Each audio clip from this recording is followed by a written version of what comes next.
Yo, what is going on YouTube? It is your boy GZTV. We are back with another video. We are back with an album review. I don't know why my camera is so wide, but we are here with the new Ian album, Goodbye Horses, an artist I have been monitoring for the last year and a half or so, and I've just been witnessing some really cool things coming out of him, and I was super excited for this record, and possibly more excited than I was for the Yeet album, honestly, because Ian is very early in his career. Yeet's obviously been doing this 3-4 years, like in the mainstream anyway, and Ian is a very new to the mainstream type of guy. You know, it took a Lyrical Lemonade video, it took stuff with Yachty to really throw him out there, and now that he is and he's able to drop this album and have this support, it's so awesome to come back and listen to him. So we're obviously going to talk about the Yeet album soon, but here we are with the Ian album, and before recording this video I had both of these albums on loop. That's just going to be like kind of a preface for both album reviews, you know, all Friday, all Saturday, pretty much all today as well. I'm recording it on a Sunday. It probably sucks because that means they'll probably wear off on me quicker, but I just couldn't help it. These were really fun albums. I really enjoyed them. I'm not even sure if this is considered a tape or a full studio release, but with all the releases, it could be studioed. It is kind of structured like a mixtape, kind of. It gives you like valedictorian vibes with how like the tracks are sequenced, and obviously there's more features. Obviously, talking about valedictorian, I mean, that was a really solid record. There's probably only 2 to 4 tracks that really aged well for me. It's still a really good album. We will have to see if he can improve upon that with this one and see if we have more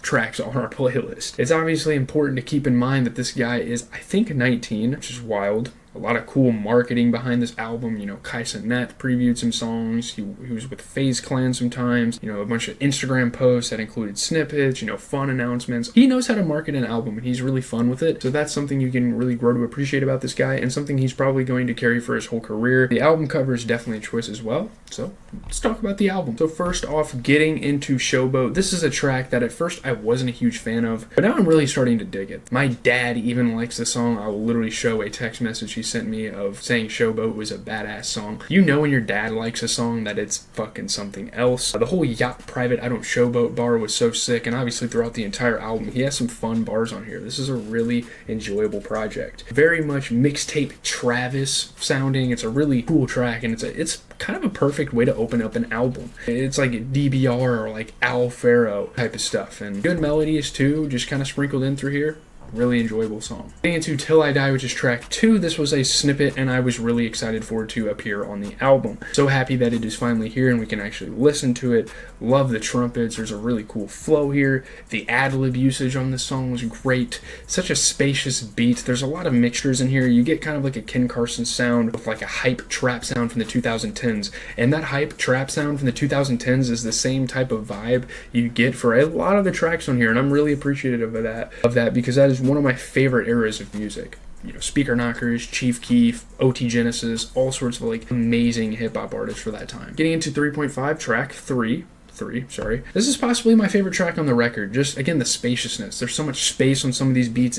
It builds like an environment when you're listening to it. It's really enjoyable. The flows are great. Really fun bars on this. This was previewed many places as well, so to get a full release is great. This is one I was kind of looking forward to going into the album. The fun bars, you know, with the "She'll Never Ever Get a Ring From Me," like the whole Joel Embiid thing. The looming bass is amazing. It just kind of simmers throughout the song, and then you know the snares and the hi-hats start spazzing. The track gets insane at that point. The amount of variations this beat had was quite impressive. The production on this album is actually really good. So talking about On the Floor, this is a very interesting song on track 4. Definitely an interesting one. It had to grow on me at first. I was kind of meh on it. You know, I've always liked the beat on this song ever since I listened to it for the first time, but the delivery and the flows definitely threw me off on first listen. I couldn't really see Ian make a club, freaky sort of banger like this, but it's definitely grown on me. And this can be an off-putting song for some people, but I enjoyed it. It's definitely a little unorthodox for something that would usually come out of an artist like Ian. The beat gives you like Sage the Gemini vibes, and one of my friends mentioned that to me, and I was like, that's literally a perfect comparison. Sage the Gemini, who again was a huge part of the 2010s,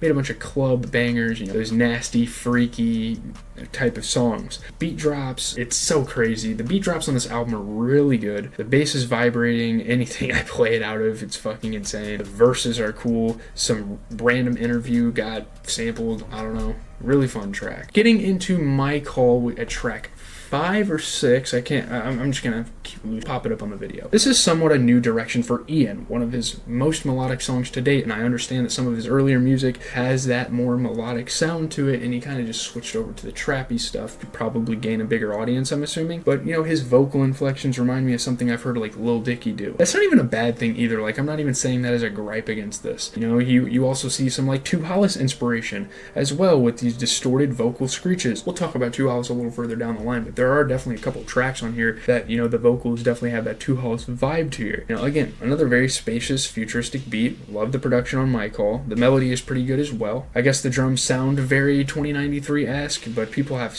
got to stop comparing the two because I firmly believe they do not make the same music. The last segment of this song is incredible as well. What really makes you feel like emotional. It's fucking great. I really like the song. Then we get to Out West, and honestly I almost forgot about this because this was a snippet. Like, I think he played it on IG Live one time, and it's been an unreleased snippet ever since, and again, dropped it. This was a snippet for a while. Again, finally sees a streaming release. Ian is actually quite good at releasing previously unreleased tracks, so that's pretty awesome. You know, you can't really say that about some artists, but Ian is definitely good at doing that. This is very much valedictorian and very much, you know, belonged to that era, and it was probably recorded during that era, so that is cool to see. It may be slightly out of place on this mixtape, but still a cool, chill track. There's a lot of like dope reverb. Again, great production on here, so there you go. Next is Shit Sad, another one of my favorite songs on here. This is definitely up there in the top 5. Like, if I had a top 5, this would definitely be in there.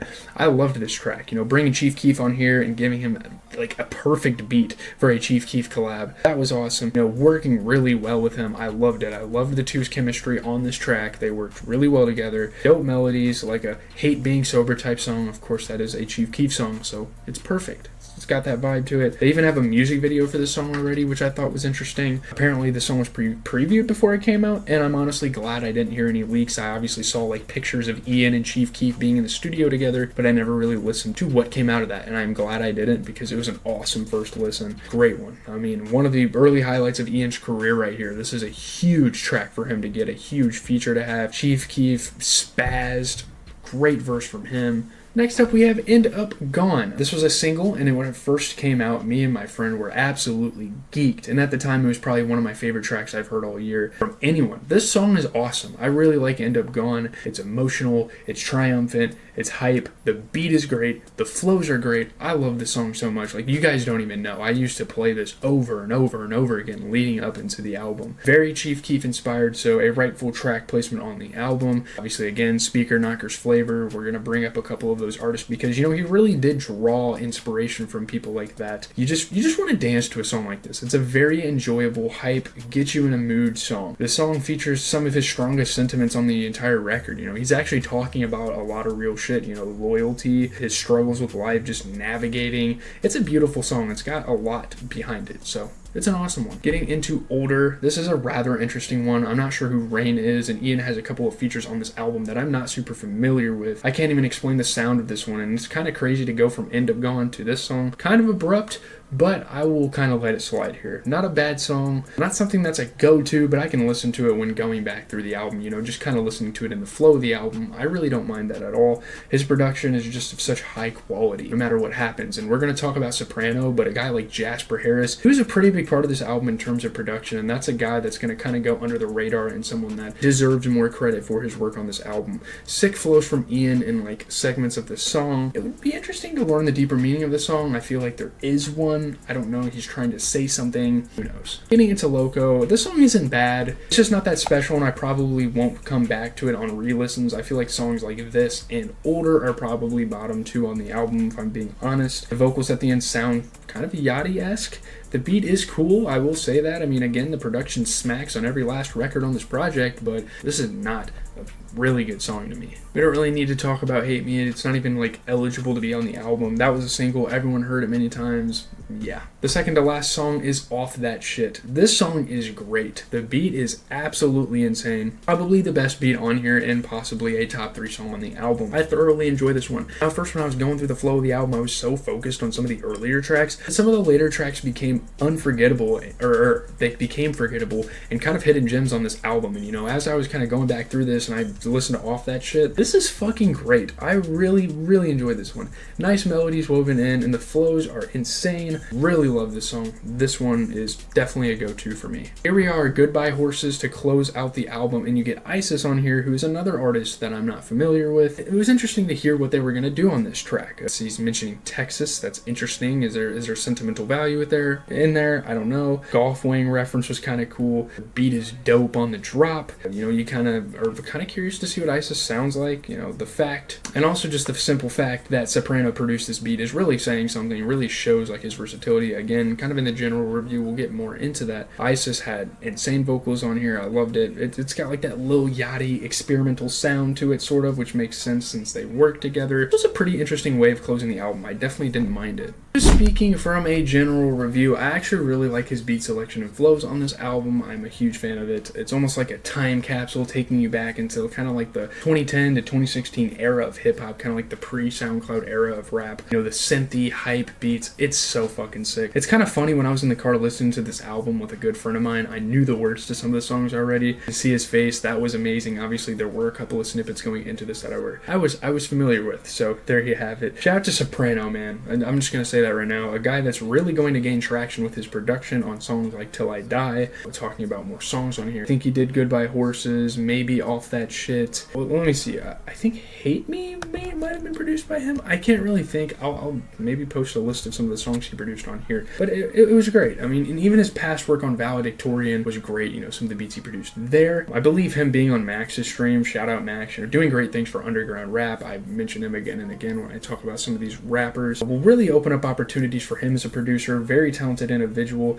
Kind of produces from a certain era. It's super cool to kind of see him gain traction and see his beats catch fire. And like, he's a really good producer. He's a guy that definitely deserves the recognition. He definitely deserves to work with other artists. Now, I'm not sure what he plans on doing. Like, does he work with other people?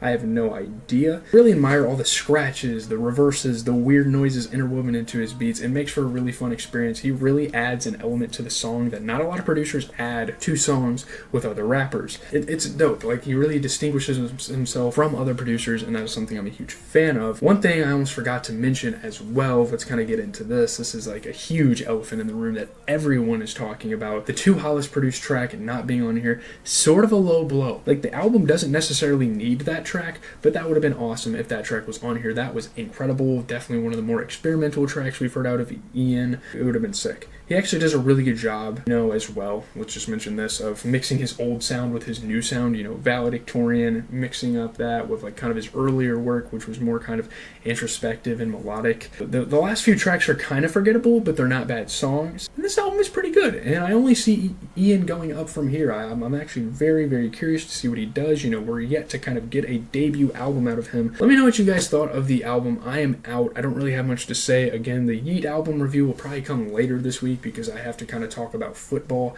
and those games are actually going on right now as I'm recording this. I've just had to kind of grind all day. I'm getting pretty stressed out about school and like trying to finish out my major and stuff. We're gonna see what happens with that. But I'm always here for you guys. You know, I'm always gonna make videos for you guys. This is something that I really like to do. Leave a like, comment, and subscribe. Again, just let me know what you think of this record. I'll try to get to that last Ghostbusters movie from this year, 2024, and then I don't know, man. I really don't know what direction this content is going. I'm gonna try to help you guys out and give you guys some stuff. We know that Tyler the Creator's coming out with an album a week from tomorrow, which is absolutely insane. So that could be something we could dive into. Holy shit, I'm like shedding and my hair is extremely short. That is concerning. Really hope you guys have a good rest of your night. Have a good rest of your weekend. It is Sunday when I'm recording this, so enjoy whatever day you're watching this.